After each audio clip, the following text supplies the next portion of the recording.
राहुल गांधी जी ने बोला है और आपकी कांग्रेस पार्टी ने बोला है कि देश के संसाधनों में सबसे पहला हक मुसलमानों का है, जहां 85% आज हिंदू सनातनी और अन्य धर्म के लेते हैं, एक ही धर्म के लेकर चलते हैं। और मैं आपसे पूछना चाहता हूं कि जब 1990-91 में कश्मीर के पंडितों को भगाया जाता, 5 लाख पंडितों को बाहर कर दिया, उनकी महिलाओं को वहां पर रख लिया, उनकी मंगलसूत्र छीन लिया, उनकी जमीन छीन ली, आज तक कांग्रेस राहुल गांधी उस पर क्यों नहीं बोलते हैं? मेरा अभय जी से सवाल है कि राम मंदिर बना तो ये आप खुश है कि नहीं खुश है? अगर खुश है तो निमंत्रण क्यों ठुकराया, और नहीं खुश है तो जवाब दें। मैं पूछना चाहता हूं उनसे कि कांग्रेस जो है दावा करती है आजादी की, कि हम पंथ निरपेक्ष और धर्मनिरपेक्ष हैं, लेकिन राहुल गांधी जी खुले मन से कई बार बोलते हैं देश में 50% ओबीसी है, 8% आदिवासी है, 15% एससी है। वो क्यों ये सब बताते हैं बार-बार? देश को क्यों तोड़ने की कोशिश की जा रही है बार-बार? नमस्कार दोस्तों, समाचार 2.0 की एक नया वीडियो में आप लोगों का स्वागत है। दोस्तों आज एक मस्त डिबेट वीडियो लेकर आ गया हूँ, वीडियो अंत तक देखना।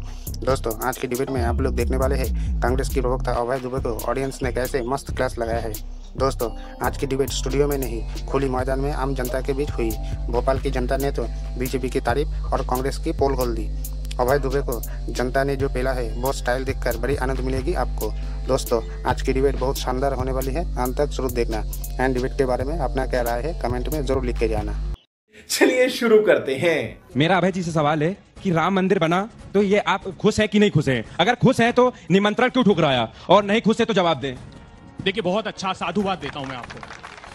हमारे शंकराचार्य जी जो चारों पीठ के शंकराचार्य थे वो व्यथित थे, प्रधानमंत्री जी से आग्रह कर रहे थे, प्रधानमंत्री जी पोष के मास में आप मुहूर्त मत निकालिए मंदिर के उद्घाटन का। जानते क्या हुआ था? राजा दशरथ गए एक बार गुरु वशिष्ठ के पास, जिस कुल का मैं हूं, मर्यादा पुरुषोत्तम राम के कुलगुरु से। उनसे कहा कि राम के हमको राजाभिषेक करना है, मुहूर्त निकालिए। तो उन्होंने कहा बेगु विलंब न करिए, रब साजिए सबुई समाजू, सुदिन सुमंगल तभी जब राम होए जुबराजू। क्या हुआ अगले दिन?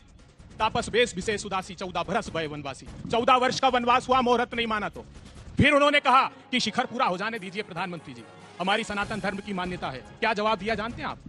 आजाद भारत के इतिहास में, आजाद नहीं सनातन के इतिहास में। बच्चे ने तो बस पूछा था कि अभय दुबे जी के दिल में क्या है। सीधे सीधे जवाब मैं एक लाइन में आप जवाब दीजिए, इतना घुमा फिरा के जवाब नहीं होता है। एक जवाब दीजिए एक लाइन में। आप खुश है कि नहीं, बस इतना पूछ रहा है। बट खुश, एक 10 सेकंड सिर्फ दीजिए, मैं प्रसन्न हूँ, हृदय से प्रसन्न। लंबा जवाब हो रहा है ना सर, उनको मौका नहीं मिल रहा है। इसके बाद हम तो पहले दिन से कह रहे थे मर्यादा पुरुषोत्तम राम के प्रशस्त मार्ग पर चलेंगे, जो न्यायालय निर्णय देगी, क्योंकि हमारे संविधान में मर्यादा पुरुषोत्तम राम का चित्र है। भारतीय जनता पार्टी ने कहा, अटल जी का भाषण सुनिए, अडवाणी जी का, उन्होंने कहा कोई न्यायालय मेरी आस्था का फैसला नहीं देती, सत्ता दीजिए मंदिर दे दूंगा। जब सत्ता आई तो मैंने कहा गठबंधन की मजबूरियां हैं। जब पूर्ण अभय दुबे जी कह रहे हैं कि वो बहुत खुश है राम मंदिर बनने से, यही कह रहे हैं ना? वो कौन भारतवंशी खुश नहीं होगा? बस पूछ रहे हैं। ठीक है, आपको जवाब मिल गया। अब अगले सवाल पर। आपने सनातन का उदाहरण दिया, आपके साथ जो इंडिया अलायंस में पार्टी है, उदयनिधि स्टालिन जी की मैं बात कर रहा हूं, इसी सनातन धर्म को उन्होंने डेंगू का उदाहरण दिया था। तो इस पर आपका क्या विचार है और इस पर आप क्या कहना चाहते हैं? हमारे सनातन धर्म में परिभाषा दी है उसकी, आचारहीनम न पुनंति वेद। जो आचरणहीन लोग हैं, सनातन की बुराई कर रहे हैं, वेद भी पुनित नहीं कर सकते। लेकिन एक बार साहस जुटाइए संजय निषाद के खिलाफ आवाज उठाने की, जिसने मर्यादा पुरुषोत्तम राम और उनकी पिता और माता के संबंधों में इतना घृणित बयान दिया। उस बयान देने के बाद प्रधानमंत्री जी ने गले लगा लिया। जितन राम मांझी, जिसने कहा कि राम के अस्तित्व को नहीं मानता और आज भी अपने बयान पर कायम है, उसके बाद प्रधानमंत्री जी ने गले लगा लिया। एक बार सवाल उनसे भी पूछिए। मैं अंजना जी आपके माध्यम से अभय जी से पूछना चाहता हूं, आपने बहुत बात की राम की भक्ति की, आपने कहा खुश हैं। आप ये बताइए ना, आप बड़ी तथ्यात्मक बात करते हैं, कांग्रेस ने सुप्रीम कोर्ट में राम के अस्तित्व को लेकर प्रश्न चिन्ह लगाने का हलफनामा क्यों दिया? इसका आप जवाब देंगे? आप इस बात का जवाब देंगे? आपने बहुत बातें की कर्नाटक की, पर आप भूल गए कर्नाटक के बाद मध्य प्रदेश हमने जीता, राजस्थान भी हमने जीता, आप भूल रहे हो। अभय जी बात निकलेगी तो दूर तलक जाएगी। आप कितनी भी चौपाइयां पढ़ लो, आप कितनी भी राम मंदिर बनने के बाद कहो मैं बहुत खुश हूं, पर इस देश की जनता जानती है कि जवाहरलाल नेहरू राम मंदिर बनाने के विरोधी थे। वो बाबर की कब्र पर जाते थे। गलत बात, बिल्कुल गलत। इंदिरा गांधी बाबर की कब्र पर गई, राजीव गांधी बाबर की कब्र पर गए, और हमारे युवा ने बोला ना कांग्रेस को निमंत्रण मिला राम मंदिर में जाने का, तो उसको उन्होंने ठुकरा दिया। बाबर की कब्र पर जाने का समय है, पर राम के मंदिर में जाने का इन कांग्रेसियों का समय नहीं है। ये बड़ी अच्छी बात कही आप। विश्वास जी, आप बहुत विश्वास से कह रहे हैं कि हम 29 में से 29 सीटें जीतेंगे। आप मुझे ये बताएं कि आपका पूरा धरती क्यों डोल रही है? वो भोपाल जहां हम खड़े हैं, मोदी जी को गली गली जो है वोट की भीख क्यों मांगनी पड़ रही है? यहाँ तो आपका दावा रहता है कि 35 साल से हमने जिसकी दुम पे बांधा वो कमल से जीत गया, तो आज क्यों मोदी जी को यहाँ आना पड़ रहा है? क्यों दर दर भटकना पड़ रहा है? भोपाल में रोड शो कल प्रधानमंत्री करने वाले हैं, इस पर उनका सवाल है। वैसे हालांकि मैं मानती हूँ कि आपने जो भाषा इस्तेमाल की वो सही नहीं है। किसी के दुम पर टिकट बांध देना, थोड़ा बचना चाहिए इस तरह की भाषा से। हम सबको मर्यादित भाषा बोलें। अंजना जी, ठीक है, प्रधानमंत्री भोपाल में रोड शो कर रहे हैं, अंजना जी, उस पर आपका जवाब। अंजना जी, मैं एक बात को लेकर आज तक को बहुत धन्यवाद दूंगा कि मैं अकेला भाजपा से ये जिनने क्वेश्चन पूछा ये भी ये कांग्रेस के प्रवक्ता हैं, आप शायद जानती नहीं है उनको। मैं वाकई नहीं जानती। ये भी प्रवक्ता है, अच्छा, वो भी दूर से प्रवक्ता हंस रहे है। हैं। अब बहुत अच्छी बात है। अरे इनके दिल में जो मलाल रह गई कि अभय दुबे जी टीवी पर भी रहते हैं, मंच पर भी रहते हैं, तो अपने मलाल निकालने आ गए थे। चलिए जवाब दीजिए। ये बहुत अच्छी बात कांग्रेस का कार्यकर्ता भी है, ये बहुत आपसे अच्छी पूछ सकता है, बात जवाब है दीजिए। कि कांग्रेस मेरे से डबल्स में खेल रही है, चलेगा, कोई दिक्कत नहीं है। यही तो भारतीय जनता पार्टी की खूबी है, यही तो भारतीय जनता पार्टी की, हमारी जो कार्डर बेस्ड पार्टी है उसकी सबसे बड़ी खूबी है कि हमारा शीर्ष नेतृत्व, दुनिया का सबसे बड़ा नेता भी यदि चुनाव होते हैं तो वो आता है, जनता के बीच जाता है। आप जनता के वोट मांगने को भीख कह रहे, शर्म आनी चाहिए कांग्रेस को।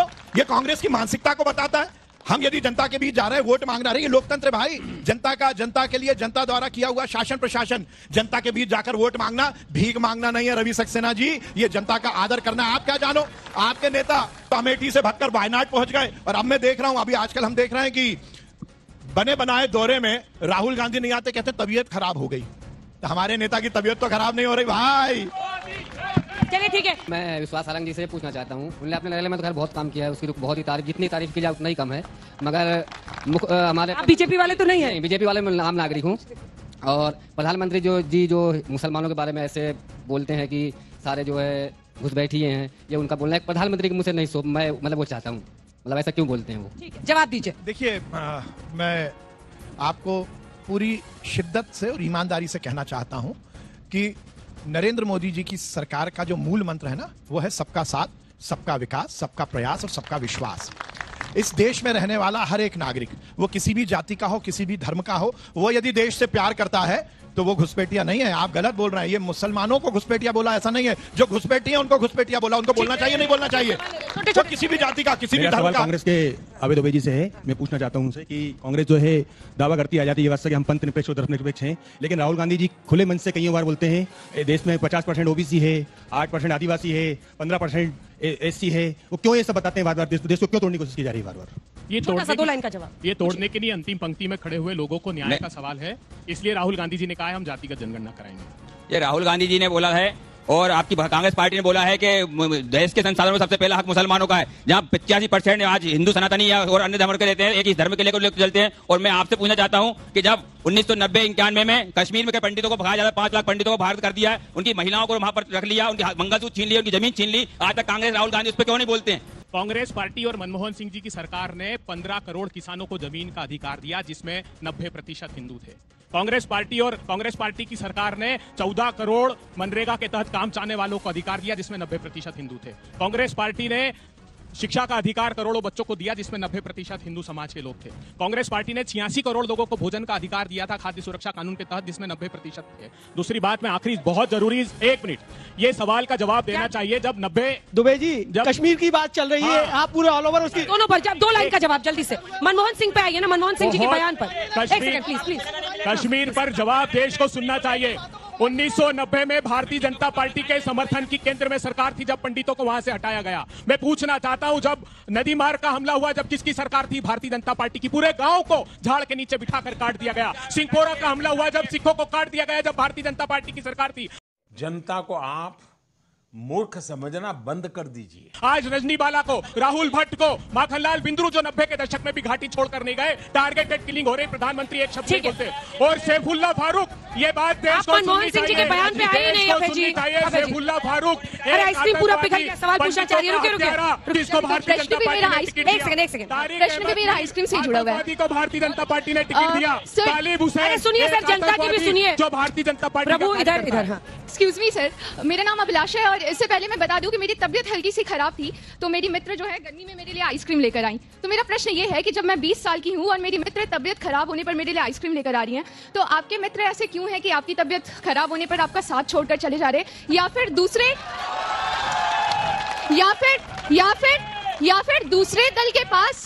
दल के पास ज्यादा महंगी आइसक्रीम है या ज्यादा अच्छा फ्लेवर है कि ईडी के केस वाले नेता भी उनके पास चले जा रहे हैं। तुम्हारा नाम क्या? अभिलाषा। पढ़ती क्या हो? जर्नलिज्म। क्या बात है अंजना जी, भाई आइसक्रीम पर सवाल है, सही सही जवाब दीजिएगा। बल्कि मैं तो पीछे देख रही थी, दोनों बात कर रहे थे, मुझे लगा अभय दुबे जी ना कल से बीजेपी के प्रवक्ता बन जाए। हमारी बिटिया का आइसक्रीम पिघले, उसका स्वाद न बिगड़ जाए, इसलिए मैं बताता हूँ।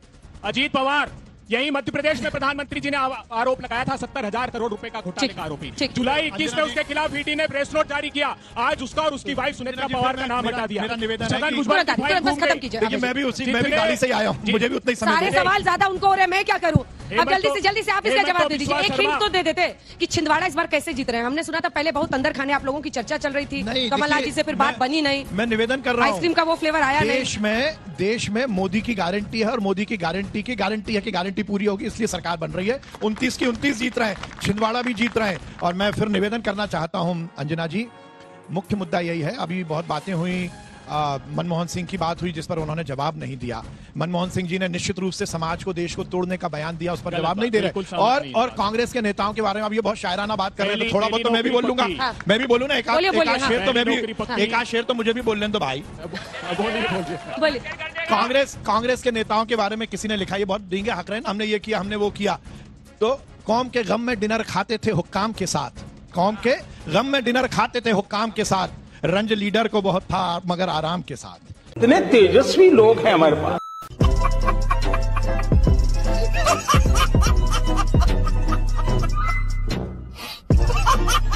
दोस्तों वीडियो अंत तक देख ली तो अच्छी लगी होगी। अगर अच्छी लगी तो वीडियो को एक लाइक एंड चैनल को सब्सक्राइब कर लेना।